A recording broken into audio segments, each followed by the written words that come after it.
जागतिक अनिश्चिततेच्या काळातही भारत आणि रशियामधले संबंध अधिक मजबूत होत आहेत, असं संरक्षण मंत्री राजनाथ सिंह यांनी म्हटलंय. रशियाचे संरक्षण मंत्री आंद्रेई बेलोउसाव यांच्यासह आज नवी दिल्लीमध्ये 22व्या भारत रशिया आंतरशासकीय लष्करी आणि लष्करी तांत्रिक सहकार्य आयोगाच्या बैठकीचं त्यांनी सहअध्यक्षपद भूषवलं. रशिया हा भारताचा कालातीत विशेष आणि धोरणात्मक भागीदार आहे. वर्ष 2000 मध्ये भारत रशिया धोरणात्मक भागीदारी घोषणापत्रावरती स्वाक्षरी केल्यानंतर उभय देशांमध्ये द्विपक्षीय संरक्षण सहकार्यामध्ये उल्लेखनीय वृद्धी झाली, असं ते म्हणाले. यावर्षी जूनमध्ये शांघाय सहकार्य संघटनेच्या शिखर परिषदेत पंतप्रधान नरेंद्र मोदी आणि रशियाचे राष्ट्राध्यक्ष व्लादिमीर पुतिन यांच्यात झालेल्या व्यापक चर्चेचाही त्यांनी आवर्जून उल्लेख केला. दोन्ही नेत्यांमध्ये सातत्यानं आणि नियमित संवाद आहे, हे त्यांनी अधोरेखित केलं. रशियाचे संरक्षण मंत्री आंद्रेई बेलोउसाव यांनीही यावेळी मित्र म्हणून भारताची प्रशंसा केली.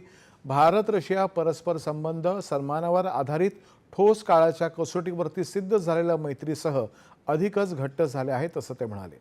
उभय देश दृढ परंपरा आणि संस्कृतीनं जोडलेले आहेत. दोन्ही देशांमध्ये द्विपक्षीय संबंधांचं एक धोरणात्मक स्वरूप आहे आणि भारतासोबतची भागीदारी दक्षिण आशियाई क्षेत्र तसंच जागतिक सुरक्षेमध्ये संतुलनासाठी महत्त्वपूर्ण आहे, असं ते म्हणाले.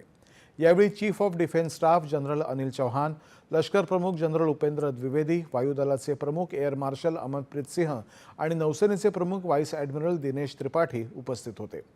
रशियाचे संरक्षण मंत्री बेलोउसाव यांनी आज राष्ट्रीय युद्ध स्मारकालाही भेट दिली. कर्तव्य बजावताना देशासाठी सर्वोच्च बलिदान देणाऱ्या भारतीय सैनिकांना त्यांनी आदरांजली वाहिली. यावेळी संरक्षण मंत्री राजनाथ सिंह उपस्थित होते. बेलोउसाव यांना यावेळी गार्ड ऑफ ऑनरही देण्यात आला.